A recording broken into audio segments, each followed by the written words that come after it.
Ang susunod na programa ay rated PG. Ito ay nangangailangan ng patnubay at gabay ng magulang para sa mga batang manonood.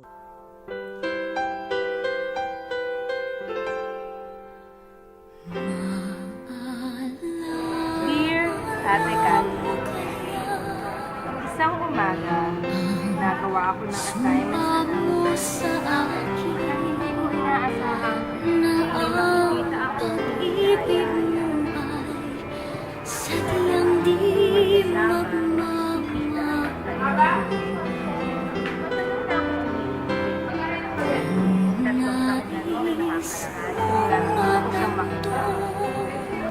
Noon pa lang, alam ko na siya ang pamahalin ng puso kong naghahanap ng pag-ibig. Ang sweet-sweet nila. Tingnan mo naman. Hindi ko kayang tingnan. Sobrang sweet, nakakairita. Minsan gusto kong sabunutan sa si Malu. Joke lang, Ate Kat. Pero yung totoo, ingit na ingit ako sa kanilang dalawa. Sana ako ang nakaupo sa upuang yon. Ako ang hawak ng kamay ni Tita. Ako ang kasabihan niya ng I love you. Hindi ako makapag-focus. Naririnig ko ang lampungan ng mga. Gusto ko na talagang pumunta doon at sabihin, tama na. Nababastos na ang puso ko. Nasasaktan na ang buo kong pagkakao.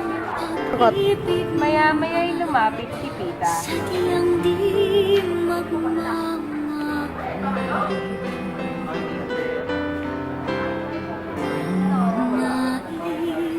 Hindi ko alam kung iba ako o hindi ko siya papalasin. Kasi kada lapit niya, bumibigay pa rin ang puso. Ayan ang lapit pa niya sa akin. Ang lapit-lapit niya. Gusto kong tumingin pa doon at sabihin, tingnan mo ang boyfriend mo, nilalamig ako. Pero alam ko naman kung yun ako. Kasi alam ko, kaya siya lumapit. Kasi naitatanong siya. Ay, kamusta naman na ito, di ba? Hindi giliw ko hanggang sa libingan. Aray, nakita niyo ba yun? Sa kung gaano kabilis tumibok ang puso ko nung lumapit siya. Siyang binayad naman ito. Lalo na't may lambingan, ligaya sa Yaw sa harapan niya. ay di na Mahal kita, pero hindi mo ako gusto. Pero hindi ko magawa kasi alam ko namang wala akong laban kay Malu. Si Malu na mayaman, makinis, matalino, maputi, higit sa lahat, mahal na mahal ni Lila. Ngayon, nagpaplano na akong kalimutan siya.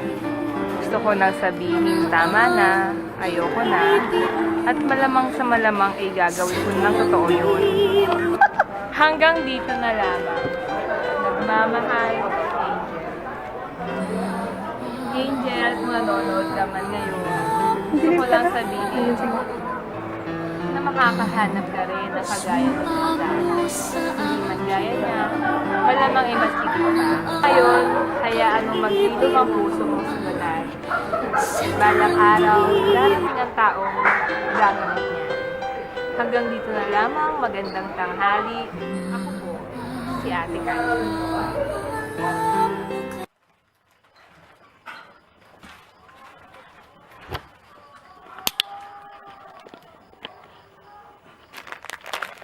Lucky Me Sweet and Spicy. Kayang anghang.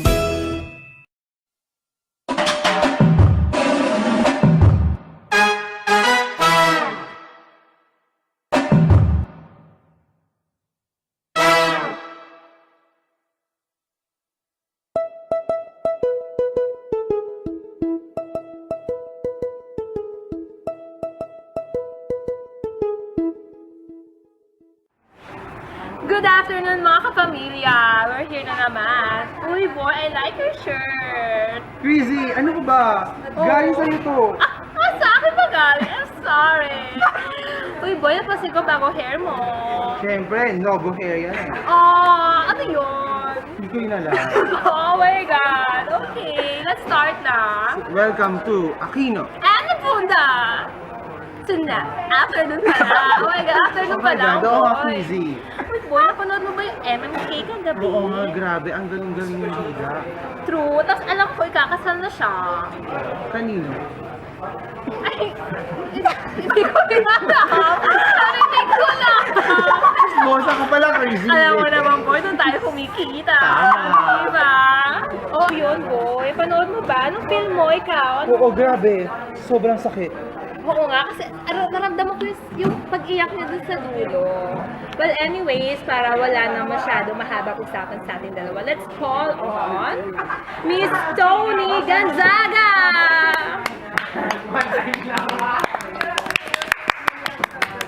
Hi, Tony. Oh, you look so pretty. How are you, Miss Tony? Gano'n kainit? It's hot in the Philippines. Yeah. Nagpita ka ba kayo ng best friend mo? Si Barney.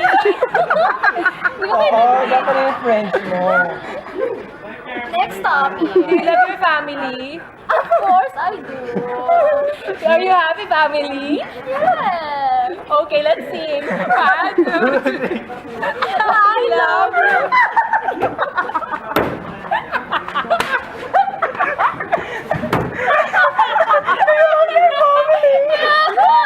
Oh my God! Talagang, oh, saya-saya naman ang entrance natin. So, ano naman, tawa ko ng dito.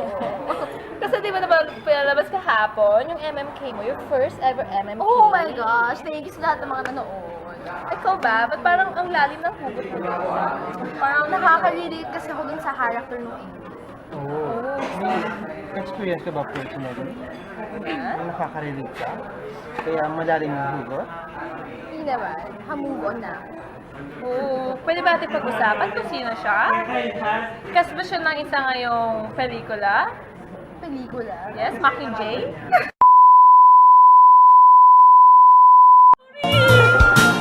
Ulit! Ay, Ulitin mo yan. na. Sige na.